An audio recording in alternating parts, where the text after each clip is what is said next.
Perkenalkan, nama saya Shanisha Reza dengan NIM 231011201642 ingin mempresentasikan tentang barisan dan deret.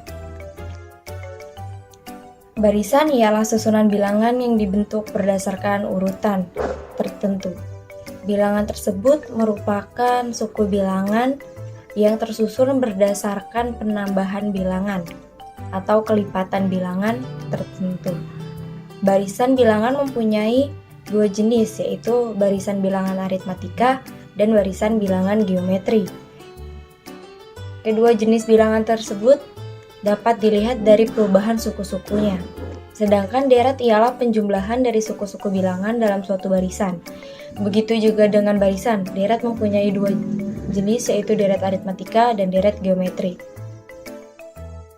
Baris dan deret aritmatika atau deret hitung. Barisan aritmatika, yaitu jika barisan yang sukunya berurutan mempunyai penambahan bilangan yang tetap, maka barisan ini disebut baris aritmatika. Deret aritmatika menggunakan rumus suku n pada bilangan aritmatika, seperti UN sama dengan A plus N dikurang 1 dikali B. Keterangannya yaitu UN sama dengan suku ke N, A yaitu suku pertama atau U1, B itu pembeda, yaitu dengan cara U2 dikurang U1 sama dengan B, dan N yaitu banyaknya suku. Adapun contoh soal barisan aritmatika, yaitu diketahui baris aritmatika 3, 8, 13. Lalu tentukan suku ke-10 dan rumus suku ke N barisan tersebut. Dan yang kedua itu suku berapakah yang nilainya 198. Jadi diketahui A sama dengan 3 dan B sama dengan 8 dikurang 3 sama dengan 5. Jadi untuk yang pertama kita akan menggunakan rumus UN sama dengan A ditambah N dikurang 1 dikali B. Kita di sini mencari U10, jadi U10 sama dengan 3 ditambah 10 dikurang 1 dikali 5. Sama dengan 3 ditambah 9 dikali 5. 3 ditambah 45 lalu memperoleh 48. Untuk mencari rumus suku ke N, kita akan menggunakan rumus UN sama dengan A tambah N dikurang 1 dikali B, yaitu 3 ditambah N dikurang 1 dikali 5. 3 ditambah 5N dikurang 5, maka dapat hasil 5N dikurang 2. Untuk mencari soal yang B, kita menggunakan rumus, misalkan UN sama dengan 198, maka berlaku UN sama dengan 198 dikali 5N dikurang 2. 198 dikali 5N plus 2, jadi 5N sama dengan 198 ditambah 2, jadi N sama dengan 200 dibagi 5 sama dengan 40. Maka UN dari 198 adalah suku ke-40. Dan deret aritmatika adalah jumlah dari suku-suku dalam suatu barisan aritmatika. Mengerjakan deret aritmatika, kita dapat menggunakan rumus Sn sama dengan N per 2 dikali 2A plus 6N kurang 1, N dikurang 1. Keterangannya itu Sn adalah jumlah suku ke N, A sama dengan U1 atau suku pertama, B adalah pembeda, N adalah banyaknya suku. Dan adapun contoh deret geometri. Diketahui sebuah deret aritmatika yang memiliki 8 jumlah suku. Suku pertama dari deret aritmatika ini adalah 5, dan masing-masing suku memiliki beda sebesar 4. Temukan deret aritmatika berdasarkan informasi tersebut. Diketahui N sama dengan 8 dan A sama dengan 5, lalu B sama dengan 4, maka berlaku rumus Sn sama dengan 1 per 2N dikali 2A ditambah 6 dikurang 1 dikali B. Maka berlaku rumus Sn sama dengan 1 per 2N dikali 2A ditambah N dikurang 1 dikali B. Lalu kita langsung melakukan penyelesaian dengan cara Sn 1 per 2 dikali 8 dikali 2 dikali 5 ditambah 8 dikurang 1 dikali 4. Lalu Sn sama dengan 4 dikali 10 ditambah 28. Sn sama dengan 4 dikali 38. Lalu kita menemukan Sn sebesar 152. Jadi deret aritmatikanya adalah 152. Lalu ada juga barisan dan deret geometri. Barisan geometri merupakan susunan bilangan yang dibentuk berdasarkan urutan tertentu. di mana susunan bilangan tersebut disusun secara berurutan dan mempunyai rasio atau pengganda yang tetap. Seperti halnya dengan deret aritmatika, deret geometri adalah jumlah suku-suku dari barisan geometri.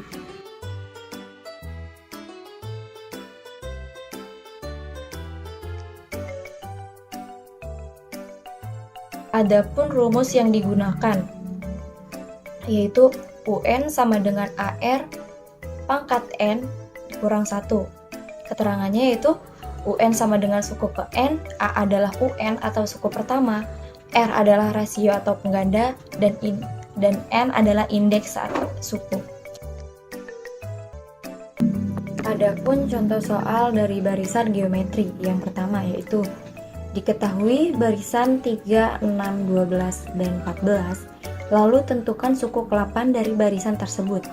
Diketahui A sama dengan 3, rasionya sama dengan 6/3 sama dengan 12/2 dengan hasil 2, maka kita akan menggunakan rumus UN sama dengan AR pangkat 6 min 1. Karena kita akan mencari 8, maka di sini kita menggunakan U8. U8 sama dengan AR pangkat 8 min 1. U8 sama dengan 3 dikali 2 pangkat 7. Lalu U8 sama dengan 3 dikali 128 dengan hasil 384. Jadi, suku ke-8 dari barisan 3, 6, 12, 24 adalah 384. Adapun contoh deret geometri, yaitu dengan soal tentukan S8 dari barisan geometri di bawah ini. Yang pertama, 1, 4, 16, 64, 256. Dan yang kedua, negatif 8, negatif 4, negatif 2, dan negatif 1. Lalu diketahui A sama dengan 1. Rasionya sama dengan 4/1 sama dengan 16/4 sama dengan 4. R lebih dari 1. Maka S8 sama dengan 1 dikali 4 pangkat 8 dikurang 1 per 4 negatif 1. Lalu S8 sama dengan 1 dikali 65.536 dikurang 1 per 4 dikurang 1. S8 sama dengan 65.535 per 3 sama dengan 21.845. Lalu B diketahui A sama dengan negatif 8, R sama dengan negatif 4, per negatif 8 sama dengan negatif 2 per negatif 4 sama dengan 1/2. Lalu 1/2 kita perkecil lagi menjadi 0,5 atau R lebih kecil dari 1. Lalu kita baru bisa melakukan penyelesaian, yaitu dengan cara lalu S8 sama dengan negatif 8 dikali 1 negatif 1/2 pangkat 8 per 1/2 dikurang 1. Lalu dapat S8 sama dengan negatif 8 dikali 1 dikurang 1/256 per negatif 1/2. Lalu kita dapat negatif 8 dikali 255 per 256 per negatif 1/2. Lalu kita jumlahkan dan dapat hasil S8 yaitu negatif 2040 per 256 dikali negatif 2/1. Lalu hasilnya yaitu 15.9375.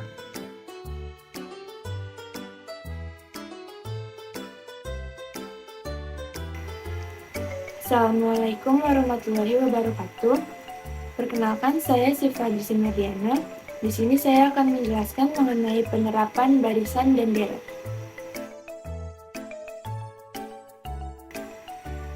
Jadi, konsep barisan dan deret dapat digunakan dalam menghitung perkembangan usaha pada suatu periode tertentu melalui pola kapasitas produksi dan laba.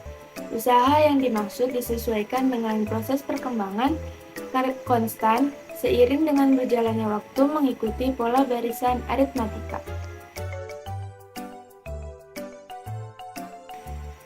Nah, jadi di sini ada konsep barisan dan deret dalam perkembangan usaha.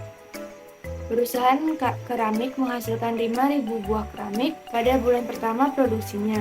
Dengan adanya penambahan tenaga kerja, maka jumlah produksi yang dihasilkan juga ditingkatkan, sehingga mampu menambah produksinya sebanyak 300 buah setiap bulannya.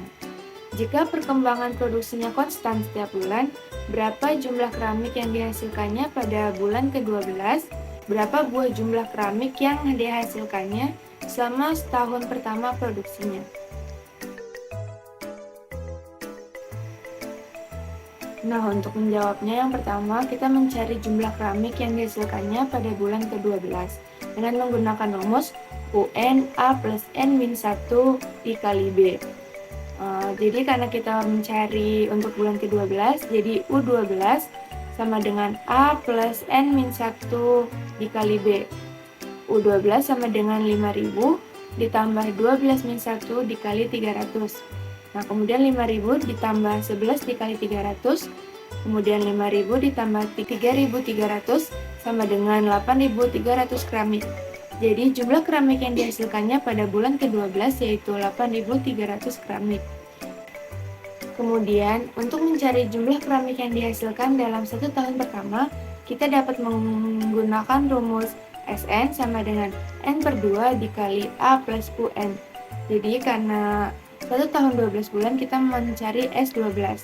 Nah, S12 sama dengan 12 per 2 dikali A ditambah U12. 12 per 2 dikali 5.000 ditambah 8.300. Kemudian 6 dikali 13.300 menghasilkan 79.800. Jadi jumlah keramik yang dihasilkan dalam 1 tahun pertama yaitu 79.800 keramik. Selanjutnya, bunga sederhana. Saat meminjam uang ke bank, maka dalam mengembalikannya akan terkena bunga pinjaman karena terjadi perbedaan waktu dalam mengembalikan uang tersebut. Sehingga yang dikembalikan adalah jumlah uang yang dipinjam ditambah dengan bunga pinjaman yang sudah ditentukan oleh bank. Konsep ini disebut bunga sederhana. Untuk mencari bunga sederhana, kita dapat menggunakan rumus I sama dengan P kali R kali T, di mana I sama dengan bunga, P sama dengan pokok pinjaman, R sama dengan tingkat suku bunga, dan T sama dengan lama pinjaman per tahun. Nah, kemudian contoh soal dari bunga sederhana yaitu jika seseorang meminjam uang sebesar 10 juta rupiah dengan bunga 11% per tahun, berapa besar pinjaman yang harus dikembalikan pada tahun kelima? Untuk mencarinya, dapat diketahui P sama dengan 10 juta, R sama dengan 11% atau 0,11, dan T-nya adalah 5. Nah, kita menggunakan rumus yang tadi yaitu I sama dengan P kali R kali T. I sama dengan 10 juta dikali 0,11 dikali 5. I sama dengan 5.500.000. Jadi, besar pinjaman yang harus dikembalikan pada tahun kelima yaitu sebesar 5.500.000. Nah, selain bunga sederhana, di sini ada juga bunga majemuk. Bunga majemuk merupakan bunga yang mendapat bunga atau bunga yang dibungakan. Bunga majemuk diperoleh dari perhitungan modal awal yang diakumulasikan dengan nilai bunga selama kurun waktu tertentu. Untuk mencari bunga majemuk, kita dapat menggunakan rumus Fn sama dengan P dikali 1 ditambah I pangkat N.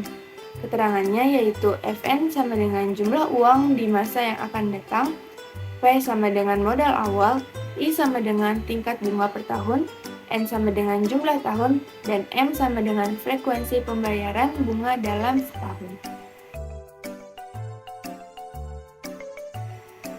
Nah, di sini ada contoh soal untuk mencari bunga majemuk. Ibu menabung sebesar 100.000 dengan bunga majemuk 4,5% tiap triwulan. Tentukanlah saldo tabungan ibu setelah 3,5 tahun. Nah, dapat diketahui P-nya adalah 100.000, I-nya 4,5% atau 0,45, dan N-nya 3,5 tahun. Jadi, 14 triwulan. Nah, kita menggunakan rumus yang tadi yaitu Fn sama dengan P dikali 1 plus I pangkat N. F14 sama dengan 100.000 dikali 1 ditambah 0,45 pangkat 14. F14 sama dengan 100.000 dikali 1,045 pangkat 14. Jadi dapat ditentukan F14-nya adalah 185.194,49. Jadi saldo tabungan Ibu setelah 3,5 tahun yaitu 185.194,49. Nah, selanjutnya model pertumbuhan penduduk. Model pertumbuhan penduduk digunakan untuk menaksir banyaknya penduduk pada masa yang akan datang. Dalam menaksir banyaknya penduduk pada masa yang akan datang, dapat menggunakan rumus sebagai berikut. PT sama dengan P1 min R pangkat T min 1, di mana PT sama dengan jumlah ada tahun pertama, P1 sama dengan jumlah tahun basis, I sama dengan indeks waktu dalam 1 tahun, dan R sama dengan 1 ditambah R. Kemudian contoh soalnya, penduduk kota Serang berjumlah 5 juta jiwa pada tahun 2007. Jika diketahui tingkat pertumbuhan penduduk kota Serang 2% per tahun, berapa jumlah penduduk tahun 2013? Jadi diketahui P1-nya adalah 5 juta, R-nya adalah 1 ditambah 0,2 menjadi 1,02, dan T-nya adalah 7. Nah, kita menggunakan rumus yang tadi yaitu PT sama dengan P1 dikali R pangkat T min 1. Jadi P7 sama dengan 5 juta dikali 1,02 pangkat 7 min 1. P7 sama dengan 5 juta dikali 1,02 pangkat 6. 5 juta dikali 1,126162 mendapatkan hasil P7 sama dengan 5.630.810. Jadi, jumlah penduduk pada tahun 2013 yaitu sebanyak 5.630.810 penduduk. Selanjutnya, anuitas. Anuitas merupakan suatu rangkaian pembayaran atau penerimaan berkala dengan jumlah tetap selama kurun waktu tertentu. Dalam konsep anuitas terdapat istilah nilai sekarang dan nilai yang akan datang. Nilai sekarang dari suatu anuitas. Nilai sekarang dari suatu anuitas adalah total dari nilai-nilai sekarang pada setiap periode pembayaran atau penerimaan. Sedangkan nilai yang akan datang dari suatu anuitas adalah digunakan untuk mencari nilai akhir dari suatu tabungan atau nilai tabungan pada waktu tertentu, dan juga dapat digunakan untuk mengetahui seberapa lama waktu yang dibutuhkan untuk mencapai nilai tertentu, serta untuk mengambil seberapa besar tabungan setiap periode untuk mencapai nilai tertentu. Nah, kemudian di sini ada rumusnya. Rumus untuk mencari nilai sekarang dari suatu anuitas yaitu PV sama dengan P dikali 1 min 1 plus I pangkat min N per I, di mana PV sama dengan nilai sekarang dari suatu anuitas, P sama dengan jumlah pembayaran per periode, I sama dengan tingkat bunga tahunan, dan N sama dengan jumlah periode pembayaran. Nah, melalui nilai sekarang dari suatu anuitas, kita juga dapat menentukan cicilan pinjaman dengan menggunakan rumus P sama dengan PV per 1 min 1 plus I pangkat min N per I. Atau dapat juga menggunakan rumus P sama dengan PV dikali I per 1 min 1 plus I pangkat N, di mana PV adalah nilai sekarang dari suatu anuitas, P adalah jumlah pembayaran per periode, I adalah tingkat bunga tahunan, dan N adalah jumlah periode pembayaran.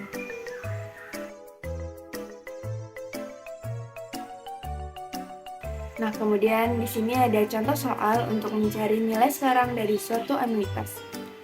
Tuan Feldman sedang merencanakan tanah miliknya dan ingin mewariskan sejumlah uang kepada putranya. dia dapat memilih antara anuitas sebesar $50.000 yang akan dibayarkan setiap tahun pada akhir tahun selama 25 tahun atau sekaligus sebesar $1 juta. Anuitas akan memiliki tingkat bunga tahunan 4%. Tuan Fieldman ingin mengetahui berapa nilai sekarang dari suatu anuitas putranya jika dibandingkan dengan pembayaran satu kali. Nah, dapat diketahui P-nya adalah $50.000 dan I-nya adalah 4% atau 0,04, N-nya adalah 25. Jadi kita menggunakan rumus yang tadi, yaitu PV sama dengan P dikali 1 min 1 plus I pangkat min N per I. Kita dapat menemukan PV sama dengan 50.000 dikali 1 min 1 plus 0,04 pangkat min 25 per 0,04. Jadi, nilai anuitasnya adalah $781.104. Kemudian di sini ada contoh soal untuk menentukan cicilan pinjaman. Ibu Ana berencana untuk mencicil rumah dengan harga 3.200.000.000 secara kredit. Rumah tersebut akan dibayar dalam kurun waktu 3 tahun dengan mencicil. Tingkat bunga yang dikenakan sebesar 12% per tahun. Berapa jumlah uang yang harus dibayarkan dengan cicilan setiap bulan oleh Ibu Ana? Diketahui PV sama dengan 3.200.000.000, I-nya 12% atau 0,12. 0,12 dibagi 12 menjadi 0,01 dan N-nya 3 tahun atau 36 bulan. Nah, kita dapat menggunakan rumus yang tadi, yaitu P sama dengan PV dikali I per 1 min 1 plus I pangkat min N. Jadi P sama dengan 3.200.000.000 dikali 0,01 per 1 min 1 plus 0,1 pangkat min 36. Jadi P sama dengan 3.200.000.000 dikali 0,01 per 0,301. Jadi dapat ditemukan P-nya adalah 106.312.292,35. Jadi uang yang harus dibayarkan Ibu Ana dengan cicilan setiap bulannya adalah 106.312.292,35. Nah, selain nilai sekarang dari suatu anuitas, kita juga dapat mencari nilai yang akan datang dari suatu anuitas dengan menggunakan rumus FV sama dengan P dikali 1 plus I pangkat N min 1 per I, di mana FV adalah nilai yang akan datang dari suatu anuitas, P adalah jumlah pembayaran per periode, I adalah tingkat bunga tahunan, dan N adalah jumlah periode pembayaran. Dari rumus nilai yang akan datang dari suatu anuitas, kita juga dapat menentukan besar tabungan periodik, yaitu dengan rumus P sama dengan FV per 1 plus I pangkat N min 1 per I, di mana FV-nya adalah nilai yang akan datang dari suatu anuitas, P adalah jumlah pembayaran per periode, I adalah tingkat bunga tahunan, dan N adalah jumlah pembayaran. Nah, kemudian di sini ada contoh soal untuk mencari nilai yang akan datang dari suatu anuitas. Hitung nilai yang akan datang dari 1 selama periode apabila tingkat bunga per periode adalah 3%. Jadi dapat diketahui P-nya adalah 1, I-nya adalah 3% atau 0,03, dan N-nya adalah 10. Kita menggunakan rumus yang tadi, yaitu FV sama dengan P dikali 1 plus I pangkat N min 1 per I. FV sama dengan 1 dikali 1 plus 0,03 pangkat 10 min 1 per 0,03. Jadi dapat ditemukan FV-nya atau nilai yang akan datang dari suatu anuitasnya, yaitu 11,463879. Nah, selanjutnya ada contoh soal untuk menentukan besar tabungan periodik. 20 tahun lagi, ibu ingin memiliki uang sebesar 500 juta. Berapakah uang yang harus ibu sisihkan untuk ditabung apabila tingkat bunga tabungannya 9%, PA perhitungan bunga bulanan? Dapat diketahui, FV-nya adalah 500 juta, I-nya adalah 20 dikali 12 sama dengan 240, dan N-nya adalah 0,0075. Nah, kita menggunakan rumus untuk menentukan besar tabungan periodik. P sama dengan FV per 1 plus I pangkat N min 1 per I. Jadi, P sama dengan 500 juta per 1 plus 0,075 pangkat 240 min I per 0,075. Jadi dapat ditemukan P-nya adalah 748.629,78 rupiah. Jadi besar tabungan periodiknya adalah 748.629,78 rupiah. Nah, cukup sekian presentasi yang dapat kami sampaikan. Kurang lebihnya mohon maaf. Wassalamualaikum warahmatullahi wabarakatuh.